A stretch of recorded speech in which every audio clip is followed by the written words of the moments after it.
30 सितंबर को आबू रोड के प्रधानमंत्री नरेंद्र मोदी के दौरे को लेकर भाजपा प्रदेश अध्यक्ष सतीश पूनिया आबू रोड में ले रहे तैयारियों का जायजा। आबू रोड के गुजरात अंबाजी मंदिर में 30 सितंबर के मोदी के दौरे को लेकर प्रशासन के साथ भाजपा के प्रदेश अध्यक्ष सतीश पूनिया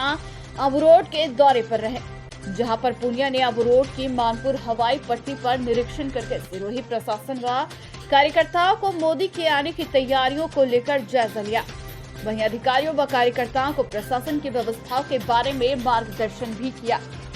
पूनिया ने मीडिया से मुखातिब होते हुए कहा कि प्रदेश में कांग्रेस की आग से फूट अब बाहर आ रही है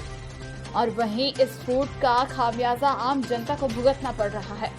मुख्यमंत्री अशोक गहलोत को अपने पद का मोह नहीं छूट रहा है, जबकि नए चेहरे को आगे आने का मौका देना चाहिए, जिससे पार्टी को नई ऊंचाइयों तक पहुंचने का राजस्थान मिल सके। लेकिन कहीं न कहीं पूनिया के तर्ज में कांग्रेस के अलखमान की अपनी पार्टी पर अनुशासन नहीं होने की बात से लगातार देश में कांग्रेस बिखर रही है। हालत हो जाएगी फिल्म के गाने की तरह कि दिल के टुकड़े हजार हुए, एक यहाँ गिरा एक वहाँ गिरा।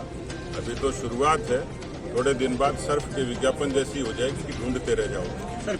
बयान हुआ है। देखिए 14 के बाद में लगातार इस देश में जिस तरीके की आंतरिक सुरक्षा को चुनौतियां थी, बाहरी सुरक्षा को भी चुनौतियां थी, देश के यशस्वी प्रधानमंत्री मोदी जी के नेतृत्व में, देश के गृह मंत्री आदरणीय अमित शाह जी के नेतृत्व में इस देश में बहुत सारी इस तरीके के उपाय हुए जिसपे आतंकवादी संगठनों पर लगाम लगी, गतिविधियों पर अंकुश हुआ, नक्सल गतिविधियां कम हुई। इस देश में और प्रदेश में भी बहुत अरसे से अलग अलग जगह पर कुछ अराजकता की घटनाएं हुई थी। मैं समझता हूं कि एक बड़ा कदम है जिससे समाज में सुख शांति और भाईचारा भी कायम हो सकेगा और जो बाकी संगठन है उनको भी एक सीख और आबू रोड में ये राजस्थान का सौभाग्य है कि माननीय यशस्वी प्रधानमंत्री नरेंद्र मोदी जी का अंबाजी में आगमन होगा और राजस्थान और गुजरात क्योंकि आर्थिक, राजनीतिक और सामाजिक और भौगोलिक तौर पर सहोदर भाई जैसे हैं और इसलिए हमारा फर्ज था कि हम प्रधानमंत्री जी का आतिथ्य सत्कार करें, अच्छे तरीके से उनका अभिनंदन करें। उन्होंने शहर सहमति दी है, इसके लिए भी उनका अभिनंदन करते हैं और पूरे राजस्थान के खासतौर पर इस पश्चिमी राजस्थान के और खासतौर पर 3 जिलों के पाली, जालौर, सिरोही के तमाम कार्यकर्ता और आम लोग बहुत आनंदित हैं और मुझे लगता है कि जैसी अपेक्षा उससे भी ज़्यादा कहीं